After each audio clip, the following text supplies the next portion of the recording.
존경하는 국민 여러분, 사랑하는 당원대의원 동지 여러분, 민주당의 김두관입니다. 누구의 민주당도 아닌 더불어민주당의 김두관입니다. 유례없는 폭염 속에서 전국 17기 시도당 대회를 치르느라 여러분 정말 고생 많으셨습니다. 관계자 여러분, 실무자 여러분, 감사하고 고맙습니다. 저는 이런 식으로 전당대회는 바꿔야 한다고 생각합니다. 차라리 전국을 몇 개월 간격으로 묶어서 1박 2일 동안 치르면 어떻겠습니까? 첫날에는 의결할 사안들에 관한 토론도 하고 저녁 식사 후에는 당원들끼리 화합도 다지고 이런 기회를 이용해 정책 홍보도 하는 축제의장이 되었으면 합니다. 스웨덴의 알미날린 정치 박람회처럼 덴마크의 볼게메데 같은 정치 축제를 만들어 일반 국민도 참여해 소통하는 기회가 된다면 더욱 멋진 더불어민주당의 당원대회가 되지 않겠습니까? 저에게는 꿈이 있습니다. 무엇보다 한반도 평화입니다. 나아가 평화와 통일 그리고 번영입니다. 남쪽 끝남에서 태어난 제가 제 국단인 환경북도 원성에서도 살 수 있어야 하지 않겠습니까? 젊은 시절부터 상상했던 일이지만 생각만 해도 가슴이 벅찹니다. 윤석열 대통령이 8월 15일 광복절 경축사에서 밝힌 통일론은 북한에 대한 선전포고와 같았습니다. 국제법적으로 남북은 유엔의 동시가입은 다른 나라입니다. 대한민국 체제를 북한에 강요하는 것은 흡수 통일론을 대놓고 주장하는 것이며 이런 남북 대결을 고조시키는 결과를 가져올 것입니다. 평화가 안보고 평화가 경제며 평화가 미래입니다. 민주당은 유사인 평화를 개선하고 평화를 지키기 위해 우리 민주당이 앞장서야 합니다. 여러분과 함께 전쟁을 방지하고 평화를 관리하고 평화 정책의 길을 저 김두관이 확실하게 열겠습니다.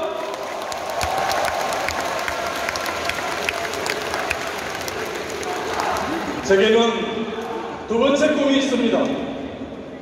양극화 완화와 균형 발전입니다.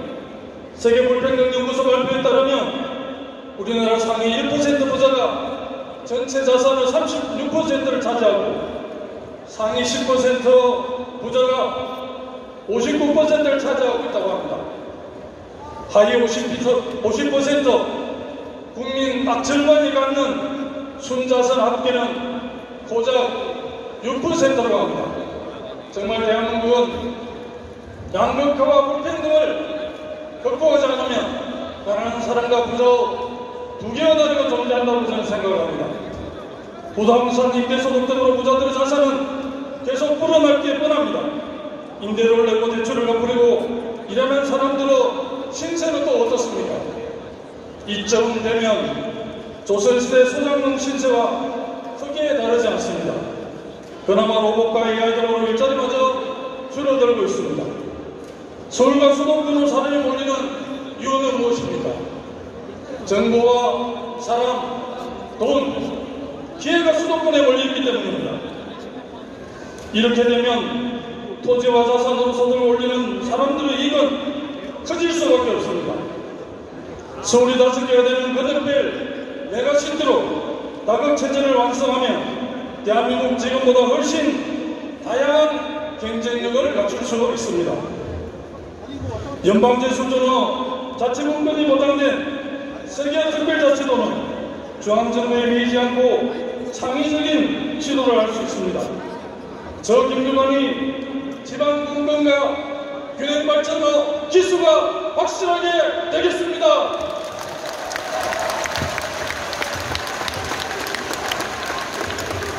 당원대의원 동지 여러분, 제게 또 하나의 꿈이 있습니다.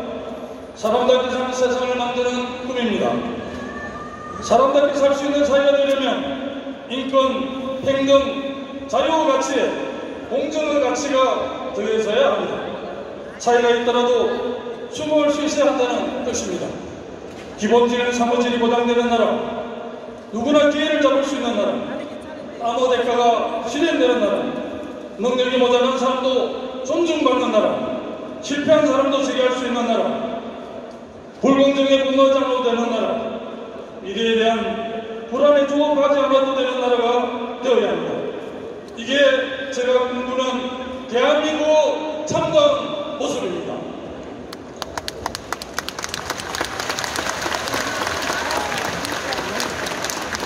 당원대의원 동지 여러분, 대한민국의 미래를 위해서는 반드시 정치를 혁신해야 합니다.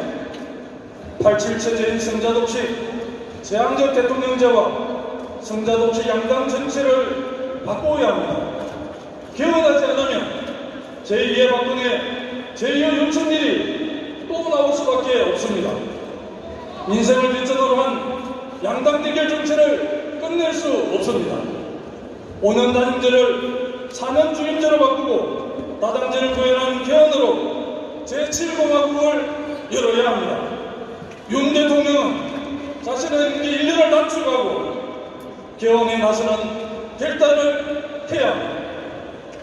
생산적인 정치가 되려면 경쟁 결과에 성공하는 문화와 아울러 다수결 논리가 다수의 독점되지 않도록 경계해야 합니다.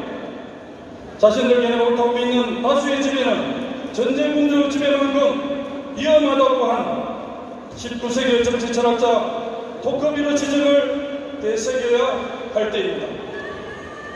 소수 목소리가 반영될 수 있도록 다당제로 전환하고 유권자 의지가 제대로 반영될 수 있도록 연도율을 강화하거나 서로 투표제를 도입하는 등 제도를 바꾸고 혁신해야 합니다. 저는 정치 혁신을 위해서는 우리 당부터 변화해야 한다고 생각합니다. 우리 권리당원 선거인단만 해도 122만 명입니다. 그런데 당원 선거인단으로 투표율은 30% 남짓됩니다. 계산해 보십시오. 30% 가반수는 15% 아닙니까?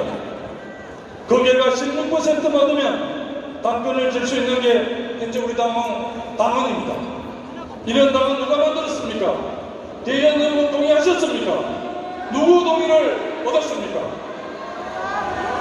오래전의 일이지만 박사떡이 논란이 생각납니다. 현직 대통령 이름이 사망한 사람의 이름이 선거인 내명부에 올라 개망신을 당했던 사건입니다.